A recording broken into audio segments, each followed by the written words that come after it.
किस विचार में डूबे हो बालक? मेरे प्रश्न का शीघ्र उत्तर दो, कहां है वो मृग? इस प्रकार मेरे समक्ष क्यों स्थित हो गए हो? बताओ वो मृग कहां है? वहां उस दिशा में।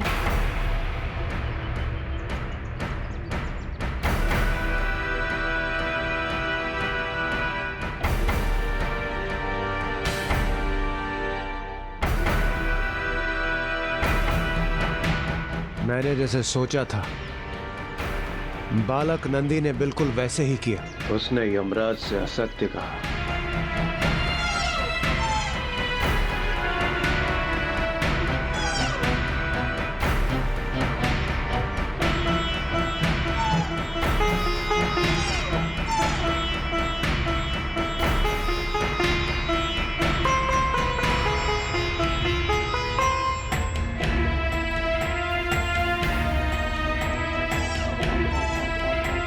चिंता मत करो, मैं तुम्हें कोई कष्ट नहीं पहुंचाऊंगा। मैं तुम्हारी सहायता करने आया हूँ।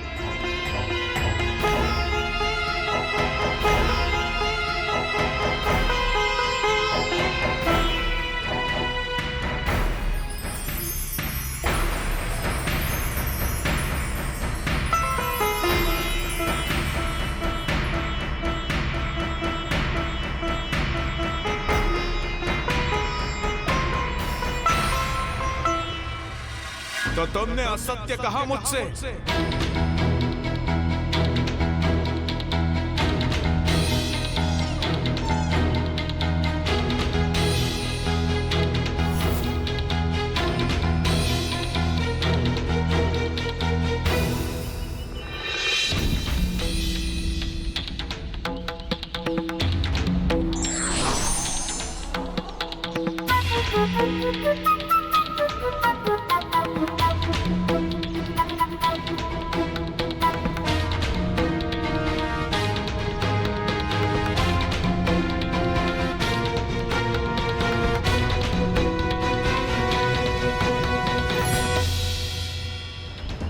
ऋषि पुत्र प्रतीत होते हो तुम, किंतु तुम्हारा आचरण तो ऋषि पुत्र जैसा नहीं है। अपनी जिह्वा पे असत्य धारण करते हो तुम।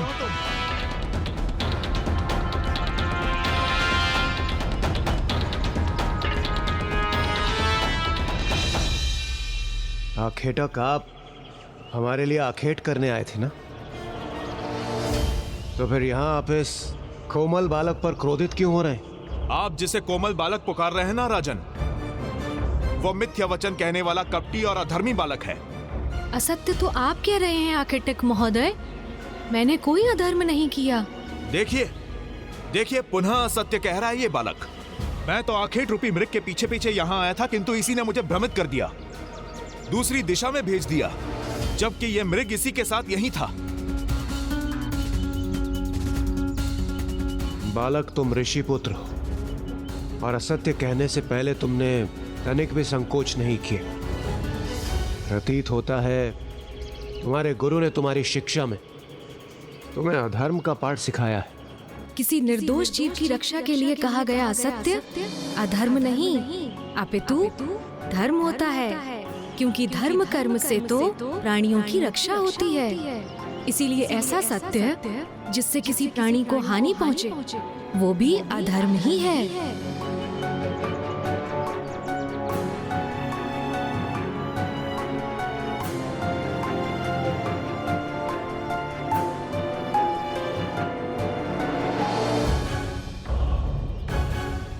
धर्म कर्म का प्रवचन दे रहे हो, स्वयं को क्या बहुत बड़ा ज्ञानी मानते हो तुम?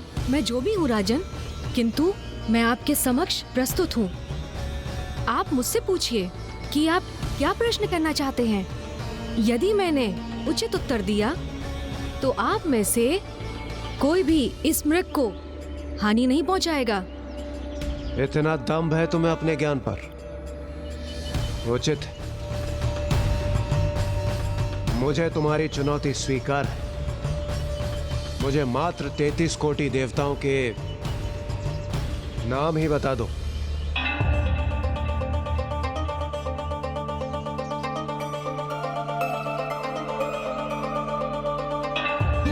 क्या हुआ बालक? मेरे प्रश्न का श्रवण होते ही तुम अपना समस्त ज्ञान भूल गए? तुम्हारे ज्ञान का अहंकार छिन्न भिन्न हो गया? संस्कृत भाषा में कोटि शब्द के 2 अर्थ होते हैं। प्रथम करोड़, जो एक संख्या को इंगित करता है, और अधिकांश मनुष्यों को इस शब्द का यही एक अर्थ ज्ञात है। किंतु कोटि शब्द का दूसरा अर्थ है श्रेष्ठ प्रकार, जो देवताओं के संदर्भ में अधिक मान्य है। इसलिए 33 कोटि देवताओं का अर्थ 33 करोड़ नहीं, अपितु 33 श्रेष्ठतम देवताओं से संबंध रखता है। इसलिए आपके प्रश्न का उत्तर है राजन, 33 कोटि देवता, जिसमें 12 आदित्य, 8 वसु, 11 रुद्र, 1 इंद्र, 1 प्रजापति एवं 2 अश्विनी कुमार, जिनकी संख्या का संयोग हुआ 33। ओम नमः शिवाय, ओम नमः शिवाय, ओम नमः शिवाय, ओम। मात्र संख्या ही ज्ञात है या उनके नामों से भी परिचित हो? 12 आदित्य इस प्रकार हैं: अंशुमान, आर्यमान, इंद्र, त्वष्टा, धातु, पर्जन्य, पूषा, भग, मित्र, वरुण, विवस्वान एवं विष्णु। ओम नमः शिवाय। मैं आपको 11 रुद्र के नाम भी बताता हूँ: शंभु, पिनाकी, गिरीश, स्थानु, भर्ग, भव, सदाशिव, शिव, हर, शर एवं कपाली।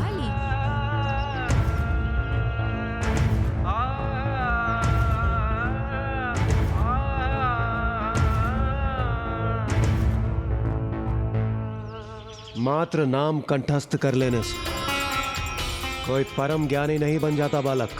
तो फिर आप अपने अन्य प्रश्न भी पूछ लीजिए, जिनका आप उचित उत्तर पाकर संतुष्ट होंगे।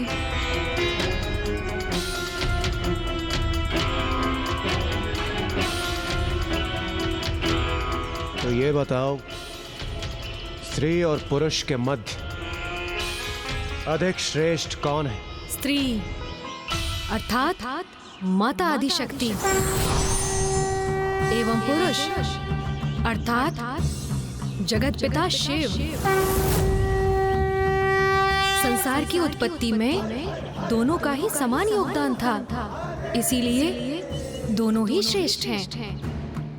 किंतु यदि इन दोनों में से किसी एक को श्रेष्ठता प्रदान करना अनिवार्य है, तो मैं स्त्री को ही श्रेष्ठ कहूंगा, क्योंकि वो तो पुरुष को भी जन्म देती है।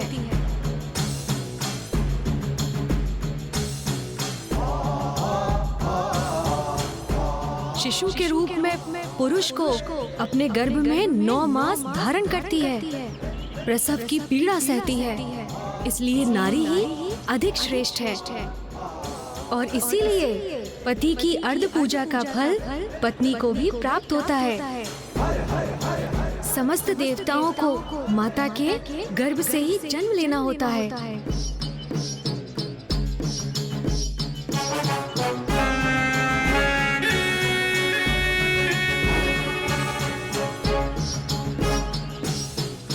मैंने आपके समस्त प्रश्नों का उत्तर दिया, तो फिर आप इस निर्दोष निरीह प्राणी पर आघात करने के लिए क्यों आतुर हो रहे हैं?